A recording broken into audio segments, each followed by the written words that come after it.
अस्सलाम वालेकुम students, I am your biology teacher. आज का जो हमारा टॉपिक है वो है पेरोक्सिसोम्स और ग्लाइऑक्सिसोम्स। आज हम लोग इनको डिटेल से पढ़ेंगे।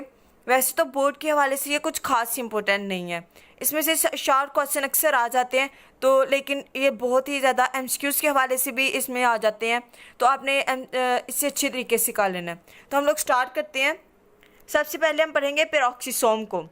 अब जो पेरोक्सिसोम, पर ऑक्सीसोम, ये एक वर्ड है जिसका मायने है हाइड्रोजन के पेरोक्साइड्स, ठीक है, हाइड्रोजन के ऑक्साइड्स। तो सबसे पहले इसको डिस्कवर किया गया था कब?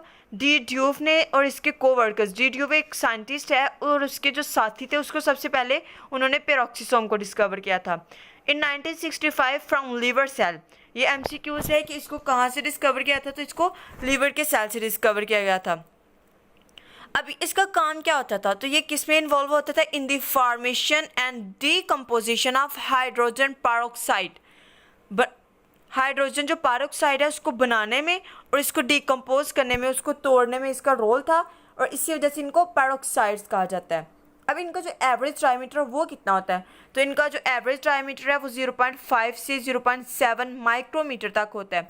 अगर वो एमसीक्यूज़ में ये आता है, बहुत ही ज़्यादा अहम एमसीक्यूज़ है कि जो एवरेज डायमीटर है पेरोक्सिसोम का, तो वो कितना है? वो 0.5 से 0.7 माइक्रोमीटर है। अब हम बात करते हैं एंजाइम्स जो इसके अंदर प्रेजेंट होते हैं। तो इसके अंदर peroxide oxidase, catalase, amino acid oxidase, glycolic acid oxidase और इससे रिलेटेड कुछ एंजाइम्स मौजूद होते हैं जो कि मदद करते हैं हाइड्रोजन को तोड़ने में, हाइड्रोजन को बनाने में। अब hydrogen peroxidase is highly toxic, ठीक है, ये बहुत ज़्यादा जहरीला होता है। ऑक्सीडाइजिंग एजेंट, यानी ऑक्सीजन को, ऑक्सीडाइजिंग एजेंट मतलब ऑक्सीजन को कैरी करना, ठीक है, इस ऑक्सीजन को लेने वाला, ऑक्सीडाइज करने वाला, अपने अंदर समाने वाला, ये वो वाला एजेंट होता है। अब इसके फंक्शन की बात करते हैं कि आखिर इसका फंक्शन क्या क्या होते हैं। सबसे पहले इसने डाइजेस्टिव एंजाइम है, ये डाइजेशन में बहुत ज़्यादा हेल्पफुल होता है क्योंकि इसने तोड़फोड़ करनी होती है। हमारे स्टोमिक के अंदर ये नहीं होगा। जो प्लांट्स होते हैं या फिर कुछ माइक्रो ऑर्गेनिजम्स हैं उनके अंदर ये पाया जाता है। वहाँ पे हमारे अंदर तो प्रॉपर फंक्शन के लिए स्टोमिक मौजूद है, उसके अंदर डिफरेंट ग्लैंड्स मौजूद होते हैं जिनसे जो है वो क्या नेम है, जैसे जूस निकल रहा है, वाइल निकल रहा होता है, उसने जो है ना वो ऑक्सीडेशन करनी होती है, उसने इनकी तोड़फोड़ करनी होती है।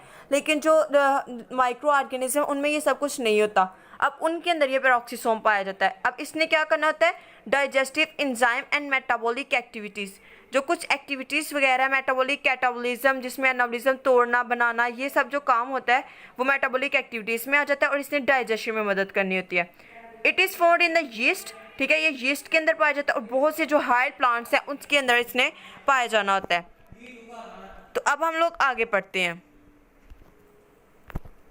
ये देखिए, ये हम आपके सामने एक स्ट्रक्चर है, ये स्ट्रक्चर है पेरोक्सिसोम की। दे आर पार्टिकल्स, ये पार्टिकल्स हैं ऑफ अबाउट 10 से 500 नैनोमीटर, इनका जो है ना वो डायमीटर है। अब पीछे हमने पढ़ा वो माइक्रोमीटर के अंदर था, लेकिन अब जो हम पढ़ेंगे वो नैनोमीटर के अंदर है। तो ऐसे भी एमसीक्यूज आ सकते हैं, वो माइक्रोमीटर में भी पूछ सकते हैं, वो नैनोमीटर में भी पूछ सकते हैं। A lipid bilayer membrane surrounded which regulate which enter and exist a peroxisome। अब इसके अंदर ये जो स्ट्रक्चर है ना, इसके ऊपर एक लिपिड की डबल लेयर मौजूद होती है, जिसे हम लोग प्लाज्मा मेम्ब्रेन कहते हैं, ठीक है। ये देखिए, आप इसमें देख सकते हैं। तो ये इसके अंदर मौजूद होती है, जिसने देखना होता है कि कौन से पार्टिकल पेरोक्सिसोम के अंदर आते हैं और कौन से बाहर निकलते हैं। इसने इसको रेगुलेट करना होता है। इनसाइड अ डेंस मैट्रिक्स, अब इसके अंदर आप ये जो ब्लैक कलर का नज़र आ रहा है ना आपको, ये इसका डेंस मैट्रिक्स है, गाढ़ा, ठीक है, ये इसके अंदर की कवरिंग है। यूरेट ऑक्सीडेज क्रिस्टलाइन कोर, अब इसका ये जो कवर है ना, ये जो आपको येलो कलर का नज़र आ रहा है, ये जो कवर है ना, ये मिलकर होता है यूरेट ऑक्सीडेज एंजाइम, जो इससे ऑक्सीडेज क्रिस्टलाइन, इससे जो है ना वो बना होता है। तो ये आम स्ट्रक्चर आपकी बुक में ये नहीं बताया हुआ, ये थोड़ा सा मैंने एक्स्ट्रा बताया है कि अगर आपको आगे जैसे एमडी कैट या किसी और टेस्ट की तैयारी करनी है तो उसके अंदर ये आपको आ सकता है, तो आपने इसको भी देख लेना है। अब हम लोग आगे चलते हैं, वो हमारा टॉपिक पेरोक्सिसोम का वो कंप्लीट हो गया। अब हम पढ़ते हैं ग्लाइऑक्सिसोम। अब जो ग्लाइऑक्सीसोम है ये सिंगल मेम्ब्रेन बॉन्डेड ऑर्गेनेली है इन प्लांट। अब ये भी जो है ना ये प्लांट्स के अंदर पाई जाती है। वो पीछे वाला हमने पढ़ा वो हायर प्लांट्स के अंदर पाई जाती है, लेकिन जो ग्लाइऑक्सीसोम है ये जो लोअर प्लांट्स होते हैं ना, छोटे प्लांट्स जो कि अभी सीड बन रहे होते हैं, ये उसके अंदर पाया जाता है। They are not present in animals. जो पेरोक्सीसोम है वो भी एनिमल्स में मौजूद नहीं होता, और जो ग्लाइऑक्सीसोम है ये भी एनिमल्स में मौजूद नहीं होता। लेकिन ये सीडलिंग जो टीनी प्लांट्स होते हैं, जो छोटे प्लांट होते हैं ना, ये इनके अंदर पाया जाता है। जो पेरोक्सीसोम था वो बड़े प्लांट्स के अंदर पाया जाता था, लेकिन जो ग्लाइऑक्सीसोम है वो छोटे प्लांट्स के अंदर पाया जाता है। अब इसका क्या काम होता है? इसने करना तो जो स्टोर की हुई फैटी एसिड है ना, जो सीड के अंदर मौजूद होता है, उसको इसने एनर्जी प्रोवाइड करनी होती है and material to begin the formation of new plants. अब ये जो ना वो फैटी एसिड की फॉर्म में ग्लाइकोसोम होता है, जो सीड के अंदर मौजूद होता है। अब ये जो हमें पता है कि फैटी एसिड है, इसने नए प्लांट को बनाने में, इनकी फॉर्मेशन में इसका जो काम है उसको इसने करना होता है। नेक्स्ट जो हमारा स्टेप है वो है फंक्शन। ये इससे ही फंक्शन है। अब इसने क्या करना था, जो फैटी एसिड मौजूद होते हैं सीड के अंदर, उसको इसने कार्बोहाइड्रेट में कन्वर्ट करना होता है। This is achieved by enzyme present in glyoxysome. अब ये जो फैटी एसिड को कार्बोहाइड्रेट्स में कन्वर्शन का प्रोसेस होता है ना, ये जो एंजाइम्स है ना उसकी मदद से होता है, जो कि ग्लाइऑक्सीसोम के अंदर मौजूद होते हैं। अब इस सारे प्रोसेस को क्या उसने नेम दिया है, ग्लाइऑक्सिलेट साइकिल का नेम दिया है। Conversion of fatty acid to carbohydrates with the help of enzyme is called glyoxylate cycle. ये एक शॉर्ट क्वेश्चन के तौर पर वो पूछ सकते हैं आपसे, ठीक है? तो आपने इसे अच्छी तरीके से कहा लेने कि ग्लाइऑक्सिलेट साइकिल किसे कहते हैं। अब नेक्स्ट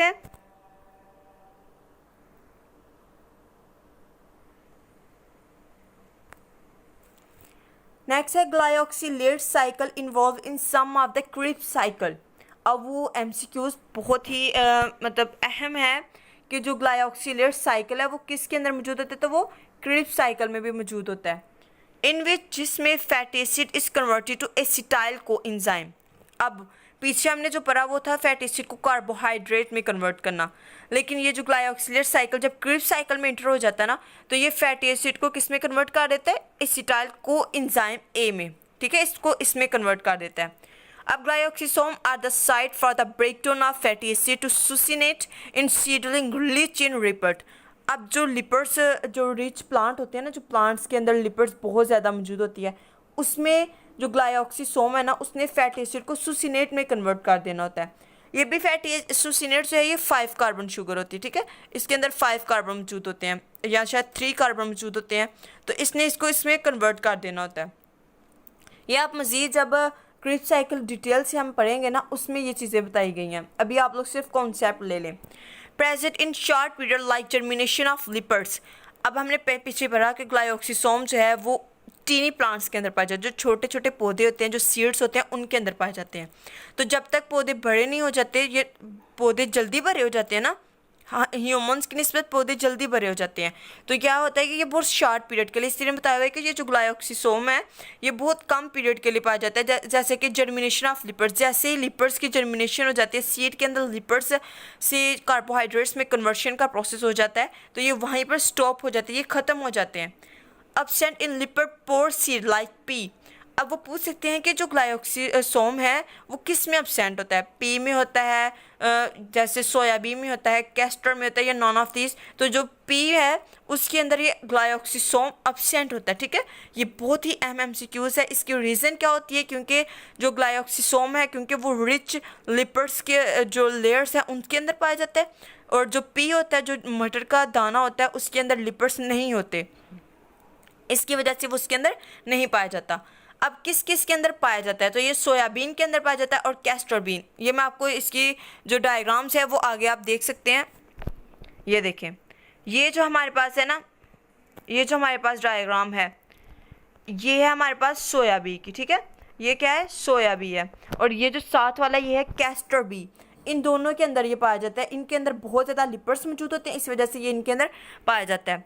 तो स्टूडेंट्स, आई होप कि आपको काफ़ी हद तक समझ आ गई होगी। अगर आपको समझ नहीं आई तो आप पीछे से दोबारा से रिवीजन करके पीछे से देख सकते हैं। और अगर आपको इससे रिलेटेड कोई भी क्वेश्चन आपके माइंड में मौजूद हो कि आपको किसी चीज़ की समझ नहीं आई, तो आप कमेंट बॉक्स में मुझे बता सकते हैं। अल्लाह हाफिज़, टेक केयर।